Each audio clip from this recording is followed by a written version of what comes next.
E aí pessoal, beleza? Bem-vindos a mais um vídeo aqui do seu canal do YouTube. Hoje nós vamos estudar a lição de Escola Sabatina de uma forma diferente, então já senta aí, pega a sua Bíblia, porque hoje nós vamos ver mais uma vez a história de Daniel, mas dessa vez um sonho que Daniel teve. Nós vimos nas lições passadas Daniel interpretando e ajudando outras pessoas a entender um sonho que elas tiveram. Dessa vez foi Daniel que teve um sonho e não entendeu quase nada. E a lição dessa semana está no capítulo 7 de Daniel. Vamos lendo os versos e analisando algumas coisas que aquele verso quis dizer pra gente. No final a gente vai ver a profecia como um todo, beleza? Então abra aí sua Bíblia em Daniel, capítulo 7, vamos começar a partir do versículo 1. No primeiro ano de Belsazar, rei da Babilônia, Daniel teve um sonho, e certas visões passaram por sua mente, estando ele deitado em sua cama. Ele escreveu o seguinte resumo do seu sonho. Em minha visão à noite eu vi 4 ventos do céu se agitando o grande mar. 4 grandes animais diferentes uns dos outros subiram do mar. Nesse primeiro pedaço aqui a gente já conseguiu ver 3 coisas importantes: ventos, mar e animais. Ventos, na linguagem bíblica e profética, significam guerras. Mares ou águas querem dizer povos, pessoas, multidões. E por último nós temos os animais. Os animais das linguagens proféticas referem a reinos ou a reis. E aqui dá a descrição dos animais pra gente. O primeiro parecia um leão e tinha asas de águia. Eu observei e em certo momento as suas asas foram arrancadas e ele foi erguido do chão. Firmou-se sobre os 2 pés como um homem. Então aqui nós vemos um animal que parecia um leão, algo forte, poderoso, majestoso, assim como um leão, e ele tinha algo diferente. Ele tinha 2 asas. Asas em profecia quer dizer rapidez, velocidade. Esse primeiro animal que a gente acabou de ver que parecia um leão, forte, com 2 asas, ele representa ninguém menos que a Babilônia. Tá, mas por que um leão? Se você for ver na história, um dos símbolos da Babilônia era um leão. Se você ver o portal de Ishtar, que é esse que está aparecendo aí para vocês, era uma das portas mais bonitas da Babilônia. E um desses animais que você pode ver aí era um leão, o leão conhecido como Leão de Ishtar. Também tem no Museu Britânico esse leão aí que foi encontrado lá na Babilônia, que estava dentro da sala do trono do próprio rei Nabucodonosor. Mas a história continua e vamos ver o próximo animal. Lembram que foi 4. A seguir veio um segundo animal que tinha a aparência de um urso. Ele foi erguido por um dos seus lados e na boca, entre os dentes, tinham 3 costelas. E foi-lhe dito: levante-se e coma quanta carne puder. Vemos aqui então mais um animal, dessa vez um urso. E se você leu com bastante atenção aqui, diz que um lado dele era maior que o outro. Como assim, um lado maior que o outro, um lado erguido? Isso mostra pra gente, através da história também, que a Pérsia era maior, ou seja, tinha mais poder do que a média. E dentro da boca dele tinha algumas costelas, 3 costelas. Eram os reinos que a Pérsia e a Média conquistaram. Esses 3 reinos foram a Lídia, a Babilônia e o Egito. 3 reinos que estavam se recusando a aceitar a Pérsia e a Média como o novo império mundial. Depois disso vi outro animal, que se parecia com um leopardo. Nas costas tinham 4 asas, como as de uma ave. Esse animal tinha 4 cabeças e recebeu autoridade para governar. Mais um animal, e dessa vez um parecido com o leopardo. Gente, leopardo, se você já viu um vídeo dele, ele corre muito rápido. Ele é um animal muito ágil. E além disso, ele tinha 4 asas. Se o leão era ágil para derrotar outros reinos e aumentar seu território, esse era 2 vezes mais rápido. E além disso, ele tinha 4 cabeças. Vamos aos livros de história mais uma vez. Lembra-se da Grécia? Um dos mais famosos generais e de toda a história foi Alexandre o Grande.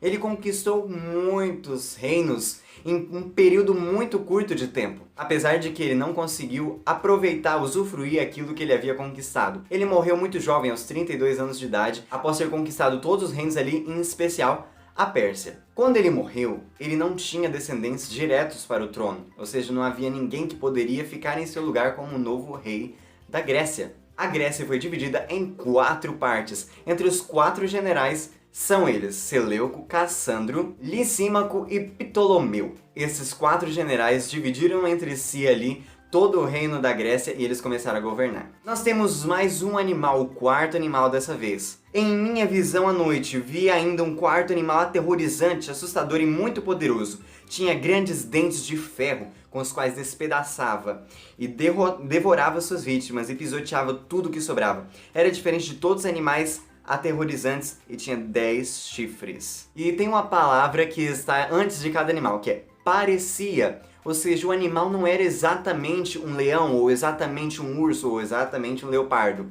Daniel viu ali na fauna, que ele conhecia, animais que pareciam com aqueles que ele estava vendo na visão. Só que esse aqui, ele não tinha nenhum outro animal que poderia assimilar. Ele era um animal terrível, um animal espantoso, com dentes de ferro. Se a gente for ver na estátua de Nabucodonosor, essa que você está vendo, cada animal que a gente viu agora foi uma parte do império. E o império que nós estamos vendo agora são as pernas de ferro. Esse animal era terrível, ele matava todo mundo, destruía todo mundo, pisoteava suas vítimas. Isso parece muito com o Império Romano, não parece não? O Império Romano foi um dos mais cruéis de toda a história. Além de destruir completamente os territórios por onde passava, ele por muitos anos perseguiu os próprios cristãos. Mas espera aí, não acabou a visão ainda não. Ainda nesse animal terrível e espantoso tinha mais algumas características. Enquanto eu considerava os chifres, vi outro chifre pequeno que surgiu entre eles, e 3 dos primeiros chifres foram arrancados para dar lugar a ele. Esse chifre possuía olhos como olhos de homem e uma boca que falava com arrogância. Tá, ter 10 chifres já é algo estranho. Agora, ter um chifre que tem olhos e boca... Gente do céu. E além disso, esse chifre, para ele subir, ele teve que derrubar outros 3. A gente já sabe que esse animal terrível e espantoso é Roma. E quem são esses chifres? Na época de Roma, haviam vários outros reinos que queriam derrubar aquele império para que eles pudessem ser livres e governarem por si só. Eram conhecidos como tribos bárbaras. Hoje essas tribos bárbaras podem ser conhecidas como França, que na época eram os francos, temos os anglo-saxões, que hoje é a Inglaterra, entre outros. E esses 3 que caíram foram 3 tribos bárbaras que foram derrotados por Roma pagã. Enquanto eu olhava, tronos foram colocados e um ancião se assentou. Suas vestes eram brancas como a neve e o cabelo era branco como a lã. Seu trono era envolto em fogo e as rodas do trono estavam em chamas. Diante dele saía um rio de fogo. Milhares de milhares o serviam. Milhões e milhões estavam diante dele. O tribunal iniciou o julgamento e os livros foram abertos. Ok, Deus está fazendo um julgamento. E o julgamento ele é dividido em 3 partes. A primeira parte é o julgamento investigativo. Ou seja, aquele momento em que você vai procurar o que uma pessoa está fazendo de errado. Deus sabe de tudo. Tudo que já aconteceu e tudo que vai acontecer.